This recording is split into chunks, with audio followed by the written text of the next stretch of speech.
The following is for informational purposes only. For medical advice, please see a medical professional.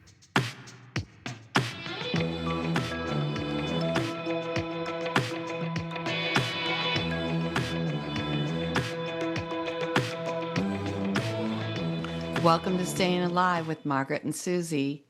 Thanks for being with us in this episode. And we're recording this episode in early March, and it's going to come out next week, March 2026. And we decided this exact moment requires finding our joy. And we're going to do this episode in two parts. This one, we're going to talk about finding joy. And then in the next episode, I think we'll talk about what happens when our lives are more limited. We begin to lose independence. How do we maintain agency and keep finding the joy once we've found it and our lives are different?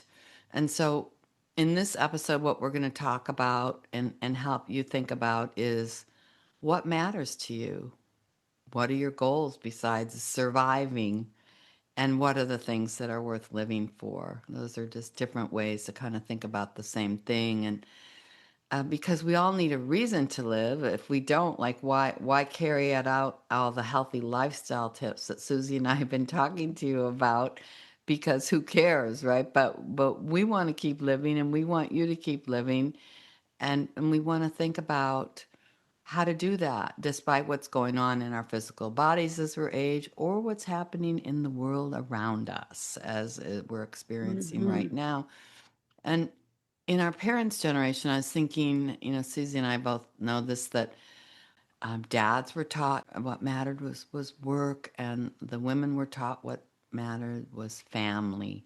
But the world is different now, and our lives are different now because we're in the later stages of life. We're beyond career. We're beyond raising family. And so we find new ways and other ways to enjoy our lives and find joy. And you may have noticed one of the reasons I love Susie is that we are joyful people. And it's not because we have better lives than other people or more resources or we take some magic happy pills, which may be available, but we don't do that. We don't do that stuff anymore. It's because we live engaged lives. And having engaged lives is what gives human beings something to care about. And Susie and I care about many, many things. And that's what we're going to tell you about today. So, Susie, you want to make a comment here? Or? Well, yeah. I mean, I think it is important, especially when times are hard or there are things that come up in your life that are difficult. It's important to find things that engage you and that make you happy. I We've all had times in our lives where things were scary or stressful or out of your control. I think that there are things that come up that you just can't do anything about. Yeah. You can't control. Yeah. And Like the it's world easy this week. Yeah. yeah, it's easy to feel despaired and like overwhelmed. I've noticed in my own life that turning off the news once in a while and watching something on a movie that is totally sort of benign, silly entertainment, or just getting out of the house or, doing things. I've just got over a respiratory virus, so I'm getting out of the house is a big, big thing that's making me happy right now. Oh, Yeah. that's great. Well, Yeah. I know for me, just thinking about the world this week, like Friday, I was really bummed. And it just so happens every Friday afternoon, I get together and play music with friends. And then on Saturday, I had a deadline for a writing project, which is also something I love to do. And I decided I'm going to write an essay on some things to do with world events. And I wrote that and submitted it. And then on Sunday, I had a nice face to face event planned where I was connecting with other people that I cared about. Right. And by the end of the day yesterday, I was completely transformed. It's like the world events were the Mm. same. I was the same person, but my feelings about it were transformed. And I realized in prepping for this episode, wow, I just did the things that where I find joy. And Sure. that's why I'm Yeah. transformed. And that's so perfect leading into this episode today that we Right. decided we were going to do. Uh, Yeah. mm, Yeah. My husband, was a journalism major and loves to read the newspaper. And I think there's a little too much information that comes in, and I encourage him and encourage myself to go out and connect with people and do things that are a little more joyful. Like this weekend, he went out to visit a friend and talk about trees yeah, he's and an arborist, by he's the an way. arborist, If we have, and and just so it's a social connection, but it's also something he really cares about. So I myself have been kind of stuck at home because I was ill, but I find joy in cooking. That's mm-hmm. one of the ways that I entertain myself and I love to do. And so that's what I did yesterday. And it Well, makes me feel good. it's interesting when you say that, it occurs to me that I want other people to think about this. What you just described are activities that you were involved in professionally. You did Hmm. cooking classes and canning and different things. And then your husband was an and is an arborist. And so you have both found ways to give back to the community and continue Hmm. those activities that you did in your careers, even though you're essentially retired. And so I want people to think about that too. Like people who Right. think, oh, life is over now that I'm retired. Like, what do you do when you're retired? You take the skill set that you have that brings you joy and you figure out how to give back in your community. And Yeah. I mean, for one, sometimes people, use that time to do things that they didn't have time to do when they were working, yeah. like travel or spending more time, doing a sport or, playing golf or pickleball or whatever. But yeah, and more time to connect with people. I Hmm. also noticed that in my life, a lot of my friends were busy raising children. And Hmm. then when they're done with that, they will have more time to connect with each other. Yeah. Yeah. Yeah, that's So good. that's And true. I want to spend a minute thinking about, because I went through this. If there's anyone in the audience who's thinking, "Gosh, I have no idea what brings me joy. Like I have no idea." Mm. And I went through that at one sort of early midlife period where I was like 44, 45 years old. My son was grown and gone. He was 21 at that point, and I was going through like a career change, and I was a little bit out of sorts. And I heard a psychologist talking about, you know, do what you love, find your parachute, and like these Right, different things that right. were a thing, like what find your joy. And it's like, and what the psychologist said, I don't remember who it was.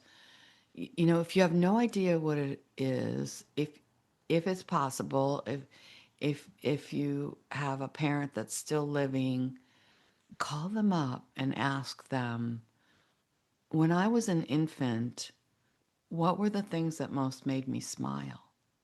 And Oh, I was so lucky interesting. because I had an opportunity to do that. I was only Oh, wow. 44 years old, and my parents lived till just a couple years ago. And so I called my mom up, and I said, "What was it for me, Mom?" And she said, my Uh-huh. voice said, "Music." Oh, isn't that funny? And it, Yeah, it isn't was that funny? so interesting because Yeah. I'd always loved music, but I'd never really incorporated it into my life. And I was between jobs, I was done raising kids, and I just decided right then and there, I'm going to start taking guitar lessons. And I was Hmm. 45 years old, and people were like, "Well, aren't you a little old to be starting that?" Or, I went to the No way, you're never too old for I that. went to the class, and it was like all people my age, but I was the only one that had never had a music lesson as a kid. I just hadn't, Mhm. and for financial constraints and such. And so I gave that to myself. It brought me so much joy.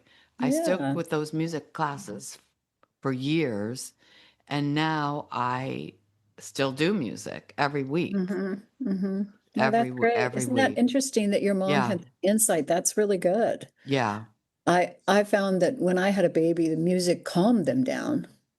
I don't know if it brought them joy, but it really calmed them down. yeah, yeah. So that's Yeah. something that you can keep doing. Right. Yeah. Mm-hmm. Interesting. Yeah. Yeah. Music is so good for the soul. Mm-hmm. Yeah. It's a soul mender. Yeah, Yeah. for sure.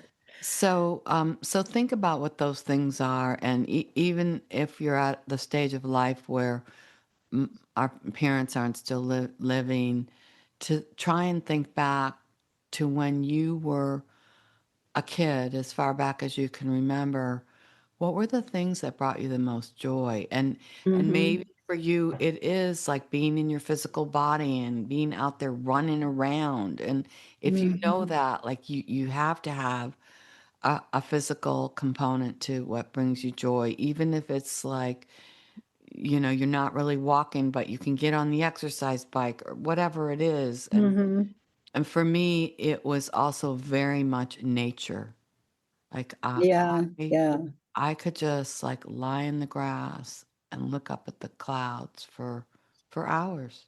And I mean, so when I really want to calm myself deeply, I've never been one to like be able to just sit in a room and meditate. But if I'm out in nature, I can really connect deeply in that way, Yeah. and it's really I good. really found that with children, with both my grandchildren, being outside changes things for them so much. It not only brings them joy, but it also calms them down. Yeah. So it's so important. Mm-hmm. Um, Yeah. And Now, I think let's that's just interesting because I think my love of cooking started as a child because I spent a lot of time with one grandmother who had a garden and cooked all the time, and another uh-huh. grandmother who was a really good cook, and I was always drawn to that. Oh, And that's nice. yeah. And it's interesting, like, even if like my sister and Catherine and I, we were raised in the same household, but from an early age, what gave her joy was animals. And Oh she yeah. would she Yeah. would collect feral animals out of the yard because I my remember when she mother had a dog. I'm talking about like she would get wild rabbits out of the yard and Uh-huh. squirrels and chipmunks because my mother was scared of animals, but that was what brought her joy, and so Yeah. she needed to have that so much, and she's always given that to herself. And it's interesting that it's just to think about how we're all different, even if we were raised in the same household. There seems to Right. be these innate things that give Yeah. one joy that are different, even if it's your sibling. And so, for many people, it is pets, and Yeah. we Yeah. know For that, like sure. they say Yeah. that bring pets into the senior center or something.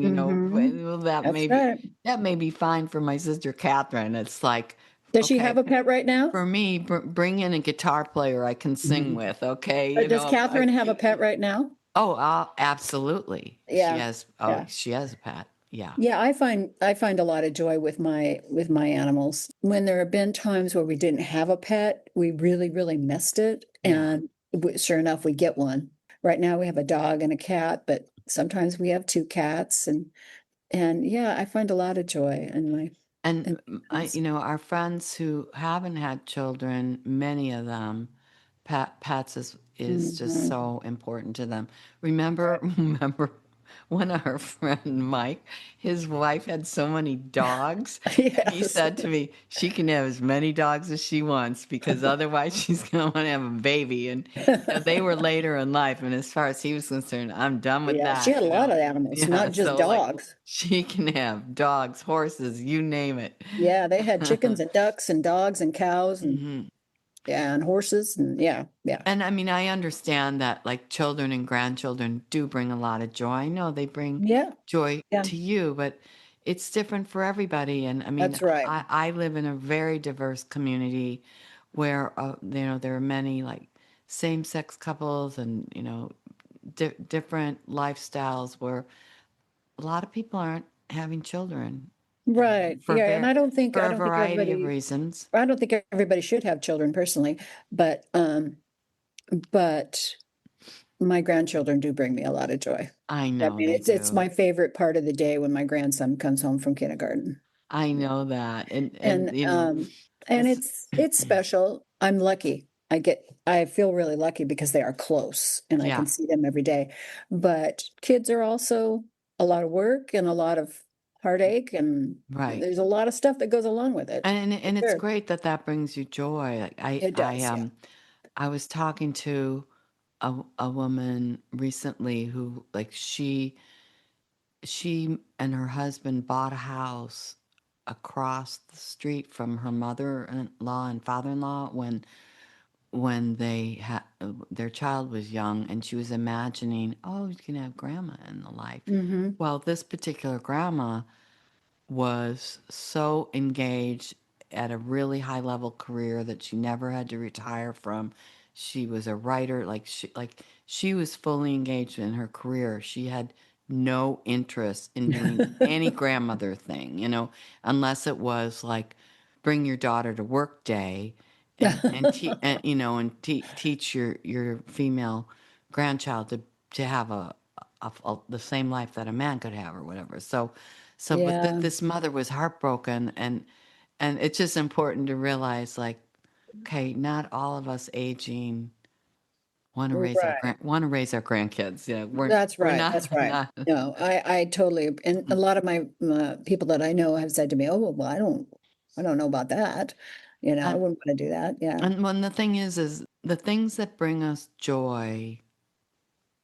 I believe this is my like they're the things that we felt from the earliest age before we even knew what our gender was or what our role assignments were going to be when we got old. Like there's so many aspects of being a human being that are just innate things that bring joy to us as humans, and those are Hmm. the things that we want to have in our lives, because those people that bring us joy, they might not always be there, or That's right. the family members and friends.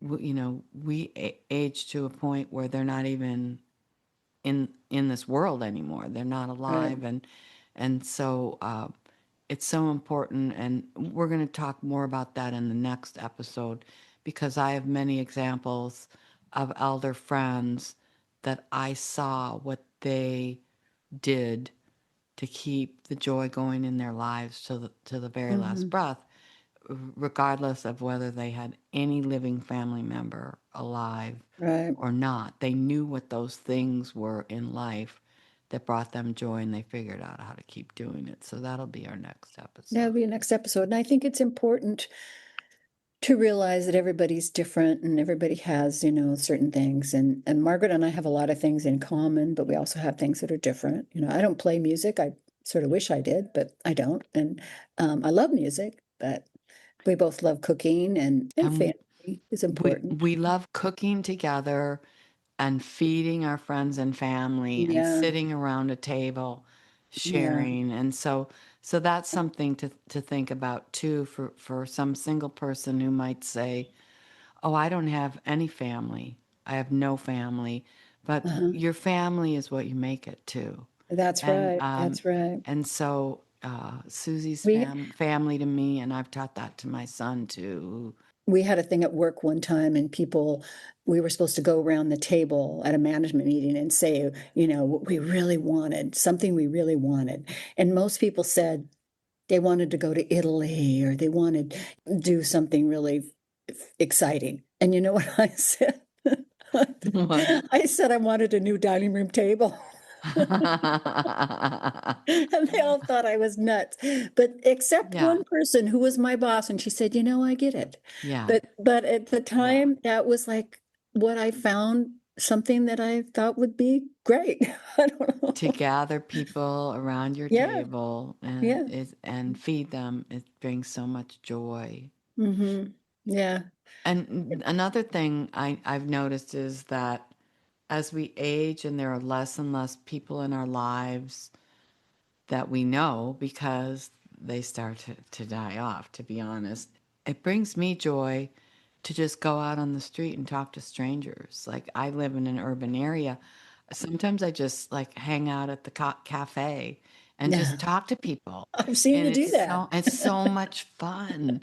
Like Yeah, my husband does that. Yeah. I have a farmer's market in my neighborhood, and it's tulip season now. And I was lined up with the ladies picking tulips together and giving tips to, like, did you know, Yeah. and Yeah. so to talk to a stranger and make them smile, sometimes that in itself can be a joy. And never feel like you don't have something to contribute. You always have Hmm. something to contribute, and people like to hear from you. Yeah. Yeah, Yeah, they they do. really do. They do, and everybody has something to add. Before we leave today, though, I want to Yes. remind you to like the episodes, subscribe, and follow us. Oh, that's good. That's good to Yeah. say. Yeah. And so we're going to leave it here. And until next time, we We are are staying staying alive. alive. You've been listening to Staying Alive with Margaret and Susy. This show is hosted by Margaret Cooley and Susy Hymas. To subscribe to our show, leave a comment or ask a question, please visit stayingalivewithmargaretandsusy.com. Our podcast is available on all major podcast platforms. If you've enjoyed our program, please feel free to leave us a 5-star review. Thanks for listening.